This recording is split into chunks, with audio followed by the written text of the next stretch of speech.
Cardiff's budget was passed at City Hall late into the evening. Two alternative budgets were put forward as councillors debated in the chamber, but the Labour group made late changes which included reversing cuts to libraries, keeping day centres and play centres as well. I asked Council Leader Phil Bale if it was the most passionate budget debate he'd ever witnessed. Yes, and I think it's a reflection of some of the increasingly difficult decisions that councillors are facing right across Wales at the moment as the cuts become much more harder to make.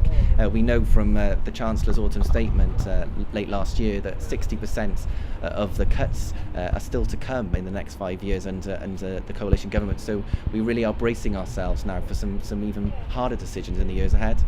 I think one councillor put it in the debate tonight quite well, where she said simply there just isn't enough money to go around. That's the crux of everything. Yeah, and people care passionately about public services in Wales. So, there's no councillor, certainly no Labour councillor that I know that actually wants to be making these difficult decisions. We are agonising over making these decisions. We want to make sure that wherever possible we can support services in different ways, transition them into new models, work with communities, and that's also why we've been running such a big public engagement exercise over the budget. Record numbers of people getting involved and one of the longest consultations that we've been running over 7 weeks. And of course the two amendments from Plaid Cymru and the opposition groups, it just shows that people care about how the services are run and just are aiming for the best for Cardiff.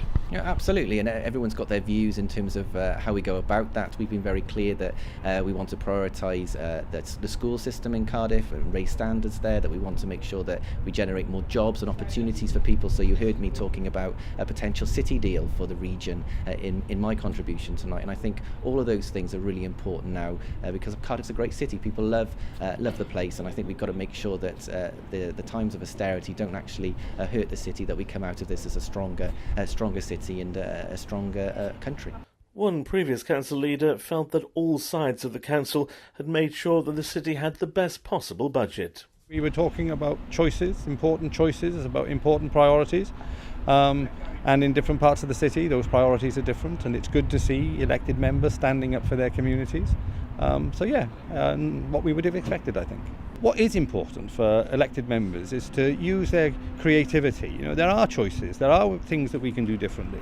We've got expert officers who can help us make informed decisions about what we can do and how we can do it. It's worrying, but we'll get there and we'll come out stronger in the end. The opposition and independent councillors who'd put forward their alternative budget were disappointed that it had been defeated, and they will hold a vote of no confidence in the council leader next week. Very disappointing, because we had an amendment which really delivered for the people of Cardiff. We had a reduction in the proposed council tax which the Labour group offered. We were going to go to 2 weekly black bins and to retain the size bins, what the public wanted. And I just don't think the Labour amendment went far enough. It was a real farce, if I'm honest with you. Yes, there was a lot of talk about the delays and the late meetings and things, and that things perhaps didn't run as smoothly as they could. Oh, I've been here 16 years and this is without doubt the worst budget I've ever seen. For them to start with an amendment which was ruled out of order by the Lord Mayor because they didn't receive it in time, which is just incompetence. And then again we saw one amendment, the Labour group weren't happy, they had another amendment, and then there was all these different pauses in the proceedings, which is not good for the public at large.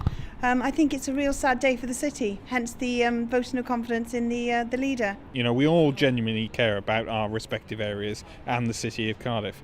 But, at the end of the day, that was an absolute shambolic scene from the Cabinet in terms of stopping once, not twice, and coming back and forward with amendments. They've had 6 months to get this right, and they can't deliver a budget properly.